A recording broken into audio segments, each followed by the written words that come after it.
चुनाव के वास्ते क्या काशी के रास्ते, चर्चा इस पर हम करेंगे। डॉक्टर संबित पात्रा, सुप्रिया श्रीनेत और अनुराग भदौरिया जी बने हुए हमारे साथ। लेकिन जल्दी से आपको ये जो कन्वेंशन सेंटर, रुद्राक्ष कन्वेंशन सेंटर की बात हो रही है, भारत और जापान के सहयोग से ये बन रहा है, उसी की निशानी होगी। वो जल्दी से उसकी रिपोर्ट अभिषेक हमारे सहयोगी वहां पहुंचे, दिखा देते हैं।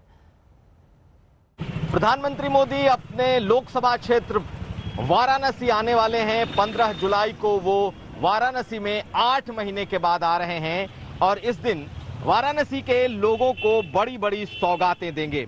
ये सबसे बड़ी सौगात है और ये है रुद्राक्ष सेंटर, जो कि सबसे बड़ा और सबसे अत्याधुनिक ऑडिटोरियम होने वाला है, जिसका उद्घाटन प्रधानमंत्री मोदी करेंगे और उनके साथ जापान के एम्बेसडर भी मौजूद रहेंगे, क्योंकि जापान के सहयोग से ये रुद्राक्ष सेंटर जो है अंतर्राष्ट्रीय सेंटर ये बना है और इसकी खूबसूरती, इसके भीतर लगी तकनीक, ये तमाम चीजें बिल्कुल अत्याधुनिक हैं।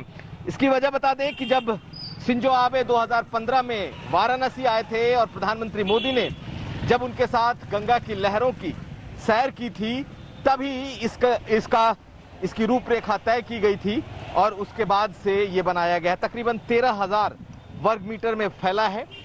इसमें बड़े ऑडिटोरियम हैं, इसमें बड़े समारोह हो सकेंगे। ये आप देख सकते हैं कि इसका नाम भी Rudraksh international cooperation and convention centre रखा गया है। इसकी तैयारी भी पूरी की जा चुकी है। प्रधानमंत्री खुद इसका उद्घाटन करने आ रहे हैं और इसकी स्थापत्य कला या इसकी सुंदरता कुछ यूं देखने को मिलती है, क्योंकि पूरा का पूरा रुद्राक्ष के नाम से ही इसे बनाया गया। और अगर आप ऊपर के इसके ऊपर देखेंगे तो रुद्राक्ष की शक्ल में कई रुद्राक्ष जैसे चीजें वहां लगाई गई हैं। 108 ऐसे रुद्राक्ष इसमें लगाए गए हैं। लेकिन इसका महत्व इसलिए भी बड़ा है क्योंकि ये उत्तर प्रदेश का सबसे अत्याधुनिक कन्वेंशन सेंटर होने वाला है, जो अंतर्राष्ट्रीय स्तर का होगा। कुमार अभिषेक, वाराणसी, आज तक। संबित जी, उद्घाटन पुश है क्या? 68 छोटे बड़े नए उद्घाटन पीएम करने वाले हैं कल। नहीं, मैंने कहा आपको, और मैं पूरा वो लिस्ट भी लेके आया हूं जिसमें उद्घाटन किन किन परियोजनाओं का होने वाला है, वो मेरे पास है। बहुत बड़ी लिस्ट है। मगर आप देखिए, उत्तर प्रदेश का सबसे बड़ा कन्वेंशन सेंटर, ये कहने के लिए तो बड़ा आसान लगता है, मगर ये कितना बड़ा विषय है। और खैर, जब ब्रेक हुआ तो ब्रेक से पहले मैं भदौरिया जी का उत्तर दे रहा था। मैं जल्दी से 2 लाइन में उनका उत्तर दे दूं, क्योंकि उन्होंने 2 और विषय कहे थे। उन्होंने कहा था गुंडाराज और उन्होंने आतंकवाद के विषय में कहा। गुंडाराज, आप याद करिए उत्तर प्रदेश में पहले किस प्रकार से, चाहे वो मुख्तार अंसारी हो, चाहे वो अतीक अहमद हो, किस प्रकार से गैंगस्टर्स का राज चलता था, किस प्रकार से चाहे तबादले होने हो, चाहे ब्यूरोक्रेटिक रिशफलिंग होनी हो, ये सब कुछ इन गैंगस्टर्स के हाथ में होया करता था। आज आप देखिए, वो मुख्तार अंसारी, तब का मुख्तार अंसारी और अब के मुख्तार अंसारी में फर्क देखिए। लोगों को कितनी बड़ी राहत मिली है। दूसरी बात, इन्होंने कहा आतंकवाद का जुमला और झूठ।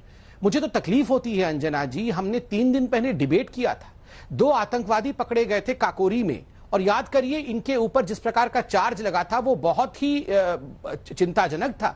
उसके बावजूद मायावती जी और अखिलेश जी ने जिस प्रकार से उनके बचाव में वो उतर के आए थे, ये दिखाता है कि उत्तर प्रदेश में ये जो पॉलिटिकल पार्टीज हैं, खैर कांग्रेस का तो अभी वहां कुछ है नहीं नामो निशान, मगर एसपी और समाजवादी पार्टी जिस प्रकार की तिष्टीकरण की राजनीति कर रही है, अपीजमेंट की राजनीति कर रही है, ये बहुत चिंता का विषय है। और उत्तर प्रदेश की जनता इससे बचना चाहती है। 2007, 2008 में 45 लोग मारे गए थे आतंकवाद में। हो गया। हाँ, हो गया। अब देखिए, इनको शायद याद नहीं होगा, कोरोना काल का वो बनारस याद है? तड़पती हुई एक व्यक्ति ने रिक्शे में तड़पती हुई उसकी जान निकल गई, लटकी हुई लाश याद है आपको? गलियों में चीख पुकार आपको याद है बनारस की? और वो हॉस्पिटल की बद अवस्थाएं आपको याद है? राजन मिश्रा को वहां पे बेड नहीं मिला, समय से इलाज नहीं मिला, पद्म भूषण उनकी मौत हुई थी, आपको याद है? आपको तड़पता हुआ बनारस याद नहीं है, उत्तर प्रदेश याद नहीं है? और नदियों में मिश्रा जी दिल्ली में थे, अंजना जी गलत बातें ना फैलाई जाए। जानवर लाशों को नोच रहे थे, वो आपको याद नहीं है? लोग यहाँ ऑक्सीजन नहीं मिलने से पीपल के पेड़ के नीचे आशा लगाए बैठे थे। अंजना जी, आदरणीय राजन मिश्रा जी पे मुझे एक लाइन कहना पड़ेगा, यहाँ 2 बार झूठ बोला गया है। आप कमाल की बात कर रहे हैं। आप ये लोग उनकी बात करते हैं जो लोग तड़प के जिनकी मौतें हो गई, रिक्शे में लटकती हुई लाश जा रही थी। कहो तो मैं फोटो भेज दूं अभी। जिसका दम टूट गया था, जिसको वहां पे एडमिशन नहीं मिला कहीं पे। ये वो लोग हैं जो झूठ जुमले की बात और राजनीति करते हैं। इनके पास कुछ नहीं है गिनाने के लिए। अपराध आज उत्तर प्रदेश में चरम सीमा पे है। पूरी सरकार का अपराधीकरण हो चुका है यहाँ पे, और राजनीतिकरण भी उसका हो चुका है। जिस तरह से आपने पंचायती चुनाव में देखा, जिस तरह से इनके गुंडे पुलिस वालों को थप्पड़ मार रहे हैं, थप्पड़ मारा। एसपी को क्या कर लिया आपने? कुछ कर लिया? और आपकी सरकार में यहाँ पुलिस वालों का इनकाउंटर होता है। आपकी सरकार में नेता गुंडों को भगा देते हैं पुलिस की गाड़ी से छुड़ा के। ये आतंकवाद नहीं है? यहाँ महिलाओं का चीरहरण सरेआम हो रहा है। महिलाओं की सुरक्षा की बात आप करोगे? आपको उन्नाव की घटना याद नहीं? चिन्मय स्वामी आपको याद नहीं? कितने याद दिलाऊं आपको? आपको लखीमपुर की घटना गिनाऊं, या आपको बाराबंकी की गिनाऊं, या कुशीनगर की गिनाऊं, अंजना जी मुझे 10 सेकंड राजन शर्मा जी पे दीजिए। घटना गिनाऊं या बनारस की गिनाऊं? ये वो लोग हैं, हमने आपको बोला ना, ये झूठ और जुमले के आतंकवाद वाले लोग हैं। इनको झूठ और जुमले का आतंकवाद फैलाना होता है, करना कुछ नहीं है। इसका छोटा सा जवाब फिर सुप्रिया जी बोलेंगे। सुनिए, पेपर लेके आए, उसमें गिना रहे हैं, इतनी स्कीम गिना रहे हैं। अरे भैया, धरातल पे क्या ये शांति नहीं होते अंजना जी, इनको जरा शांत कर दीजिए ताकि हम बोल सकें। इनको चाबी लग जाती तो चाबी बंद ही नहीं होती है।